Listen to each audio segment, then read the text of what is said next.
Here's a little sequence of the window frame part in this assembly. There'll be an upcoming video on this. I'm cutting the chamfer on the inside. To the observant of you, you might notice that now it's cutting in the finish cut. I showed two different cuts here in this sequence. Let's look at the CAD model of what you're going to see me build in these videos here. I downloaded this model from someplace on the internet. I don't really remember exactly, but I checked the dimensions of it, and it's all pretty accurate, so I could use it for my drawing the case around it. So that's the model of the camera, and this is it in the back of the case here. And so this video is going to be about building these particular parts. So there's let me hide everything here, hide the camera. So this is what I call the frame of the case. Just for the lack of a better word, I just called it a frame. And then there's a Lexan, a piece of 10,000ths thick Lexan that makes a window in the back.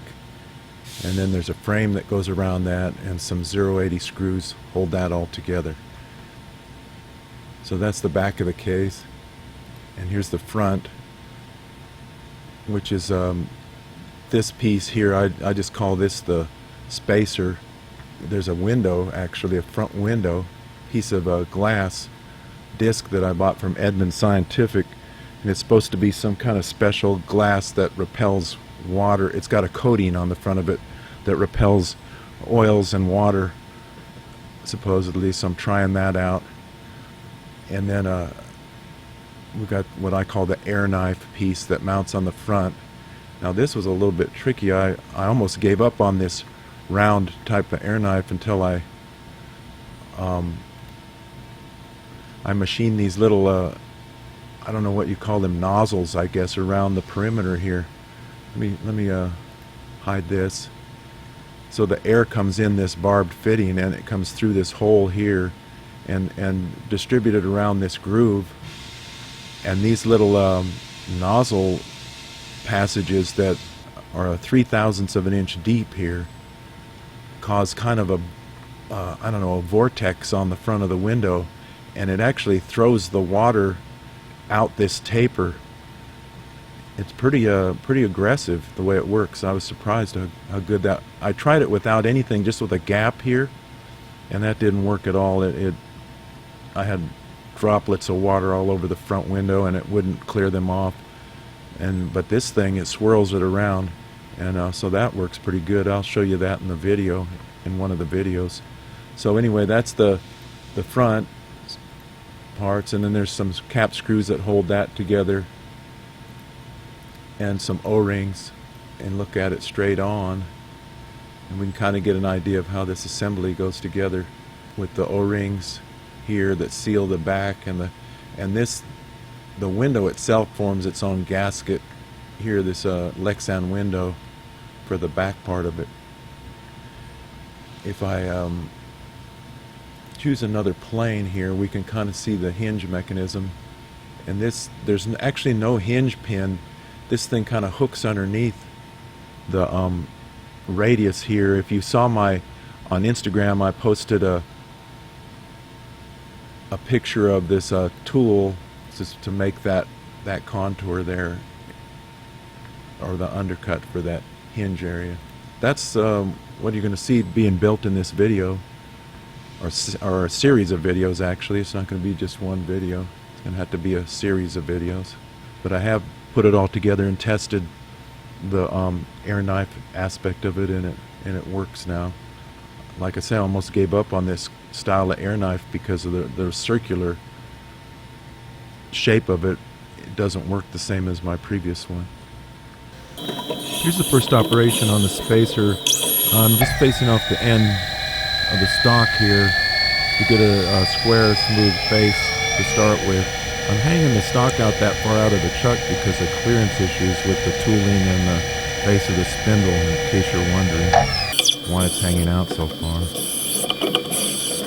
I'm just coming down now with the half-inch end mill to rough the outside and the inside profiles here. kind of hard to get a decent picture of this with all the coolant. Hopefully you can get the idea of what's happening here. This is a rotary type milling with the C-axis. The Y-axis just stays on center line when you mill like this, and it moves up and down, and the C-axis actually rotates to create the profile. Here's a finishing, quarter-inch finishing end mill. Let's go around the outside and the inside profiles down to the depth required for them.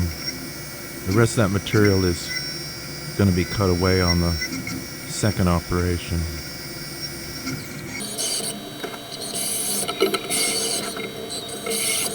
This is just to cut some clearance for the spot drill and drills. It's nothing, no finish profile. It's just to get a flat surface to start the spot drill and drill the hole. Here's a spot drill for the 440 threaded holes on the face that hold the air knife piece on there.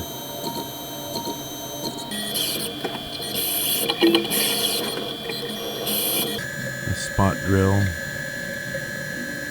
And you can see why that flat was necessary for that tool to start like that.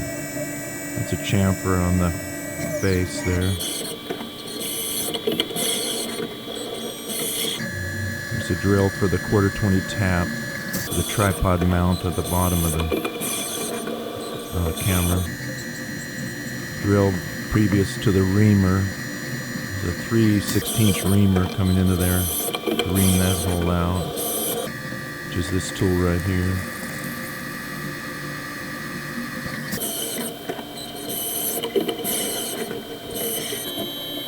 And tap drill for the 440 thread. This is obviously all speeded up. The operation took quite a bit longer than this video is showing, so I sped it up so we could see all the tools.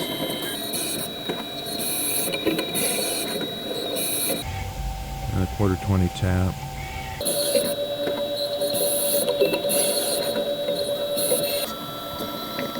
This is the 440 thread mill. Didn't show every one of these holes being thread milled. It actually takes a little bit of time, and the coolant was in the way, so I just showed a few of them there. And then this is milling the O-ring groove for the O-ring for the window. Also didn't show everything because the high pressure coolant was obstructing the camera's view. The parting tool just to part off the part. This isn't really a finishing operation, just to cut it off the stock. So there's the finished part for the first operation of this.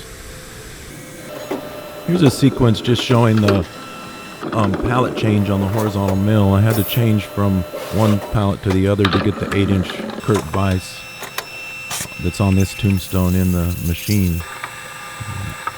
I'm just changing the jaws to the soft jaws that I'm going to use to hold the part, to mill and hold the part for this operation. I needed to also put a spacer between the jaws to stack something up that was about 1.5 inches tall, which is a piece of 1/2-inch stock and a 1-2-3 block that I had laying around. Clamp that down, and here I'm setting the fixture offset. I set the Z0 here, but then I set it up 530 something thousandths for the actual part, so I could mill the jaws.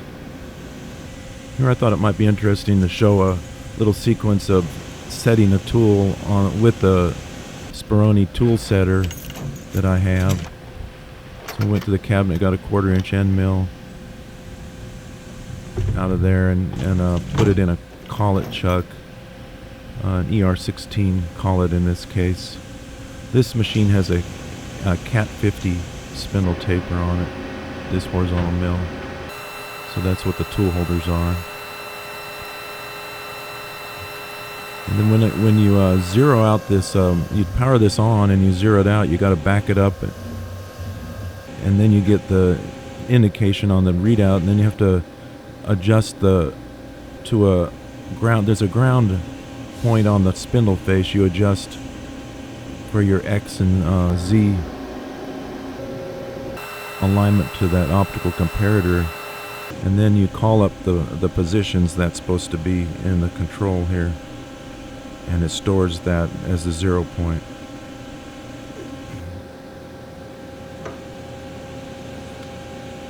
Then you line up on the tool on the feature you want to set your 0 point at, which in this case is the corner of the end mill here. Sometimes you get a little fuzz on there. It's kind of hard to see with that optical comparator. This is a very simple tool setter, just as an optical comparator type like that. The more fancy ones have CCD cameras. This machine has just 200 offsets, so I use the first offset, the 27 for the length, and the 127 in this case for the radius of the tool. So this is going in spot 27 in the tool magazine here. I'm going to demonstrate on how you should run this tool. I just set the offset on the tool setter for this 1/4 inch end mill we're going to mill the jaws here with, but it's never been run or tried, proven out that it's in the right place or anything. So how do you do that in the safest way possible to do it? So the first thing you do is program in a consistent way. So I always wrap it to within 1 inch to my Z0 point of my program. That could vary depending on where your 0. If your 0 was the center line of this rotation, of course you want to be something else. But when I'm just working in the vise here like this, I'll set my fixture offset here somewhere, the 0 and Z, and I always wrap it 1 inch above the 0, and then I start the spindle there. So I have a chance to let the machine come down to that point, and then I can check if I'm in the right place. And there's a way you go about doing this to where you don't have any crashes, or eliminate crashes that people have by rapiding into the part or the stock or the jaws or whatever. So right now I got the machine in auto mode. I push cycle start here, and we're going to come up with the first tool.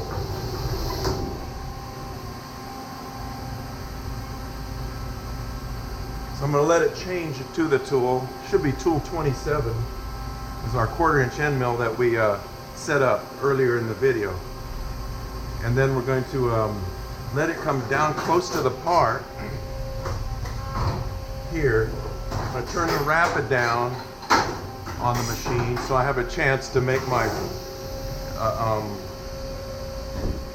setting or adjustment.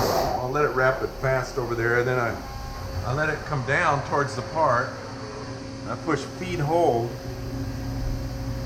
here, and I'm going to pick up the camera here. We're going to look at and what we're looking for is our distance to go display. And see, the distance to go right now says 3.1197 in the Z. And if we look back at the setup or the work, we can see that it probably we can make it that without hitting anything. So what we're going to do is we're going to put the machine in single block here, and turn the rapid down. We could even turn it down to 1%. I'm going to leave it at 25, and we're going to let it finish that move. Okay, it finished. So right now, if we look at the distance to go is 0. We're at the end of our single block move. The machine will stop when you're in single block at the end of every move. And we're sitting at 1 inch in Z right now, according to the program position. So we get something that's an inch thick. We kind of compare it here. Now, I touched this off with the probe on the top of this jaw, and according to the model in the CAD software, this was about 500 and something thousandths above. Here was our 0 point. So if we take this thing that's 1 inch thick, in this case it's 1, 2, 3 block, and we hold it here, we can see that we've got the gap here is roughly about 500 and something thousandths. So we're probably all right. We can go ahead and run the program here, and we'll probably be all right. If that distance was real close, or if it was way up here somewhere, then we would know that the tool offset was way off, and we better check it before we do anything.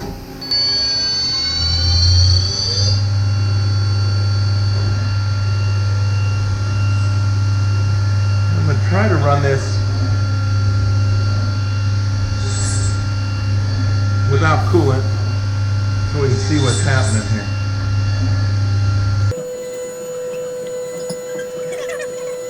I was getting some WD-40 and spraying it on here just so I could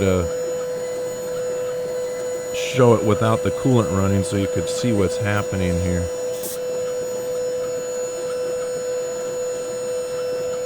The flood coolant on this machine is pretty severe, and you can't see anything really unless I do this.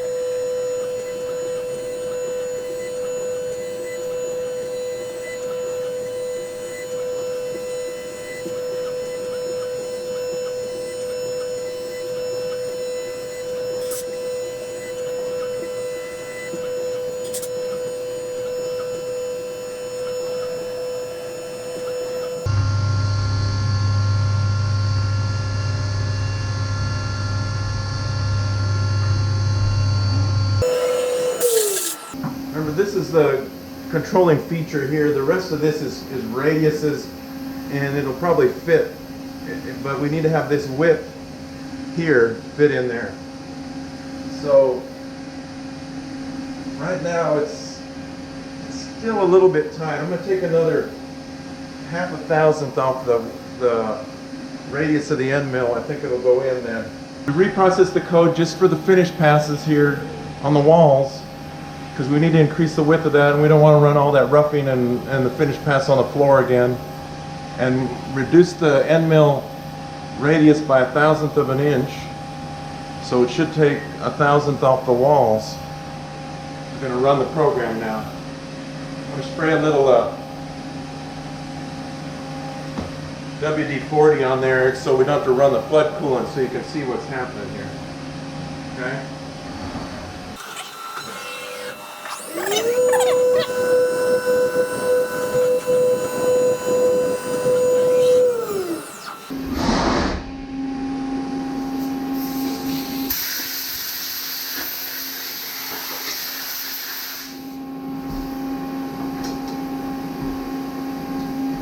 Okay, let's see how we did.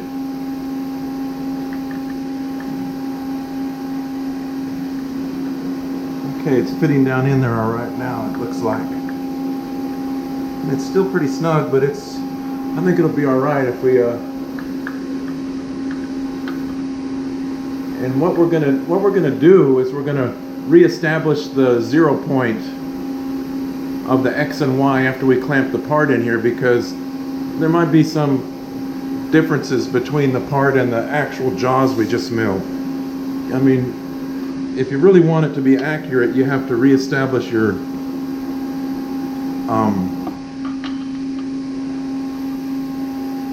0 point afterwards. Make sure it's clean, part's clean. We should be able to stick this in here. It's still pretty snug, but I think it'll be all right. For some reason I couldn't find my small dead blow hammer.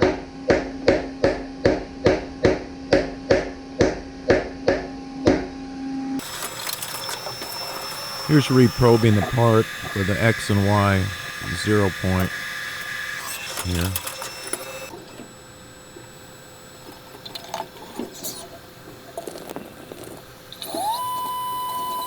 For the most part, I was trying to run this without too much coolant so you could see what was happening. It's kind of difficult because I actually ran this up to a point and broke the end mill. I cut it out of the video and had to put a new tool in to finish this up.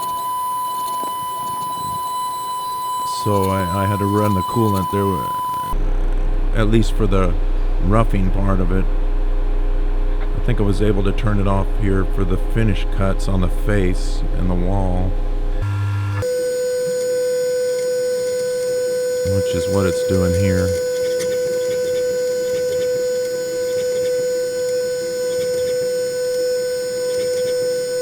This, of course, isn't at normal speed. It's sped up quite a bit to shorten this in the video.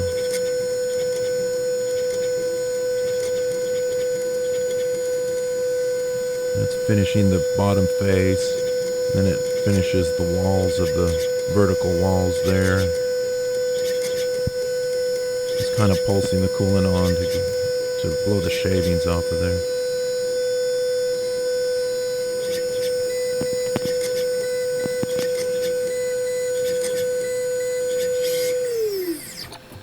That's the first tool, a 1/4" end mill. Then I had to change here to a 1/4" ball end mill because I was going to mill these outside radiuses with that tool, which is what it's doing right there on those bosses.